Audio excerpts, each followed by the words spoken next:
Hi friends, మన ఈ వీడియోలో జైన మత ఆవిర్భావం గురించి చూస్తున్నాము. అందులో జైన సాహిత్యం గురించి చూద్దాము. జైన సాహిత్యం అధికంగా అర్థమాగధి ప్రాకృత భాషలో రాశారు. మొదటగా భద్రబాహు కల్పసూత్ర అనే గ్రంథంలో రచించాడు. ఈ కల్పసూత్ర గ్రంథంలో 3 భాగాలు ఉన్నాయి. ఏ జినచరిత్ర, బి ధేరావళి చరిత్ర, సి సమాచారి. ఈ జినచరిత్ర మనకు జైనులోని తీర్థంకరుల గురించి తెలుపుతుంది. ధేరావళి చరిత్ర గణాధరుల గురించి తెలుపుతుంది. సమాచారి వారి యొక్క నియమాలు నిబంధనల గురించి తెలుపుతుంది. కొండు కుందరాచార్యుడు ఇతను ఆంధ్రప్రదేశ్లోని అనంతపురంలో నివసించాడు. ఇతను క్రీస్తు పూర్వం 1వ శతాబ్దం నుంచి క్రీస్తు శకం 1వ శతాబ్దం వరకు ఉన్నాడు. ఇతను 3 గ్రంథాలు రచించాడు. ఈ 3టిని కలిపి సారత్రయం అంటారు. అవి 1 సమయసారం, 2 ప్రవచన సారం, 3 పంచాస్తికాయ సారం. ఈ 3టిని కలిపి సారత్రయం అంటారు. ఉగ్రాదిత్యుడు కళ్యాణకారకం అనే గ్రంథాన్ని రచించాడు. ఈ కళ్యాణకారకం గురించి మనకు గతంలో అడిగాడు ఫ్రెండ్స్, చాలా ఇంపార్టెంట్. సోమదేవసురి ఇతను యశస్తిలక, నీతి వాక్యామృత అని 2 గ్రంథాలు రచాడు. వీటిని సంస్కృతంలో రచించాడు. ఇతను క్రీస్తకం 10వ శతాబ్దంలోని వాడు. హేమచంద్రసురి ఇతను క్రీస్తకం 12వ శతాబ్దంలోని వాడు. ఇతను 4 గ్రంథాలు రచించాడు. పరిశిష్ట పర్వన్, త్రిషష్ఠి సలక పురుష చరిత, అభిదాస చింతామణి, కుమారపాల చరిత. మనకు జన సాహిత్యం గురించి రాసిన వారి యొక్క గ్రంథాలు చాలా ఇంపార్టెంట్. మనం గతంలో వీటిపై ప్రశ్నలు అడిగారు, మళ్ళీ అవకాశం ఉంది, బాగా గుర్తుపెట్టుకోవాలి. నెక్స్ట్, జైన మతం ఆదరించినటువంటి రాజులు, వారి రాజ్యం. మనకు జైన మతాన్ని క్రింది రాజ్యంలోని రాజులందరూ కొంచెం ఆదరించారు. వాటిలో మొదటివాడు అవంతి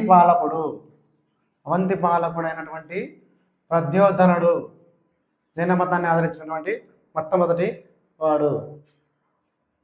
మగధ పాలకుడు బింబిసారుడు.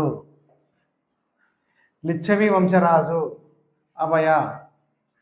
హర్యాంగ వంశానికి చెందినటువంటి ఉదయనుడు. నందవంశరాజు మహాపద్మనందుడు. మౌర్య వంశరాజు చంద్రగుప్త మౌర్యుడు. సంప్రాంతి, అశోకం తర్వాత వచ్చినటువంటి సంప్రాంతి. కళింగరాజు, ఒరిస్సాలోని కళింగరాజు కారావేలుడు. చాళుక్యరాజు సోమదేవసూరి. తూర్పు చాళుక్యులలో అయ్యన్న మహాదేవి, విమలాదిత్యుడు. రాష్ట్రకూట రాజులలో 4వ ఇంద్రుడు. ఆ తర్వాత తొలి కాకతీయులలో కొంతమంది వారు. వీరందరూ కూడా జైన మతాన్ని ఆదరించారు. చాలా ఇంపార్టెంట్. మనకు ఏ రాజు జైన మతాన్ని ఆచరించాడు అని గతంలో చాలా క్వశ్చన్లు వచ్చారు. ముఖ్యంగా మనకి ఇక్కడ ఈ చంద్రగుప్త మౌర్యుడు, 4వ ఇంద్రుడు ఇద్దరు కూడా సల్లేఖ వ్రతం ఆచరించడం ద్వారా వారు చనిపోయి మోక్షాన్ని పొందారు అన్నమాట. అలాగే మనకు మగధ పాలకుడైనటువంటి బింబిసారుడు, అజాతశత్రువు మరియు బౌద్ధమత స్థాపకుడు గౌతముడు. వీరు ముగ్గురు వర్తమానుని సమకాలికులు. వర్తమాన మహావీరుడు వర్తమానుని సమకాలికులు. చాలా ఇంపార్టెంట్, గుర్తుపెట్టుకోవాలి. వర్తమానుని సమకాలికుడు బిందుసారుడు, అజాతశత్రువు, గౌతమ బుద్ధుడు. అలాగే మనకు ఇక్కడ జైన శిల్పాలు, జైన మతము ఆచరించి కొన్ని వాళ్ళు దేవాలయాల్లో కానీ కొన్ని గుహలలో జైన శిల్పాలు బయటపడ్డాయి. ముఖ్యంగా మౌంట్ అబూ, రాజస్థాన్లోని దిల్వారా దేవాలయంలో జైన శిల్పాలు బయటపడ్డాయి. అలాగే ఎల్లోరా గుహలు, మహారాష్ట్రలోని ఎల్లోరా గుహలు, ఉదయగిరి పర్వతాలు ఒరిస్సా కారావేలుడు, శ్రావణ బెలగల కర్ణాటక గోమటేశ్వరుని విగ్రహము. ఇవి కూడా చాలా చాలా ఇంపార్టెంట్. గతంలో వీటిపైన కూడా క్వశ్చన్స్ అడిగారు. ఇప్పుడు మనము జైన మతంలో కొన్ని జైన పరిషత్తులు జరిగాయి. ఆ జైన పరిషత్తులు ఎక్కడ జరిగాయో చూద్దాము.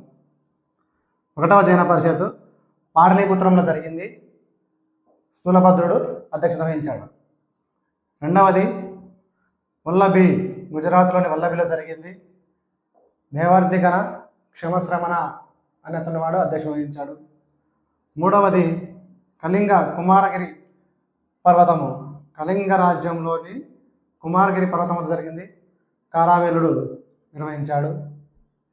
మనకు ఈ జైనం క్షీణించడానికి కొన్ని ముఖ్యమైన కారణాలు చెప్పవచ్చు. ఇది అహింసను పూర్తిగా పాటించడం వల్ల కొన్ని వృత్తులు చేపట్టలేకపోవడం జరిగింది. జైన మతం అహింసను ప్రబోధిస్తుంది. అహింస ఏ రకంగా అంటే సూక్ష్మ క్రిములకు కూడా హాని చేయకూడదని చెప్పేసి ముఖాలకు మాస్కులు కట్టుకొని చేసేవారు అన్నమాట.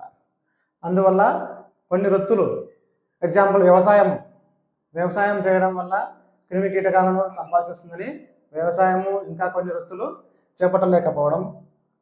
వర్ణ వ్యవస్థను సమర్థించడం. జైన మతం వర్ణ వ్యవస్థను సమర్థించింది. మనకు ఋగ్వేదంలోని చాతుర్వర్ణ వ్యవస్థ ఉంది కదా, ఆ వర్ణ వ్యవస్థను సమర్థించింది. మళ్ళీ కుల వ్యవస్థను నిర్మూలించింది.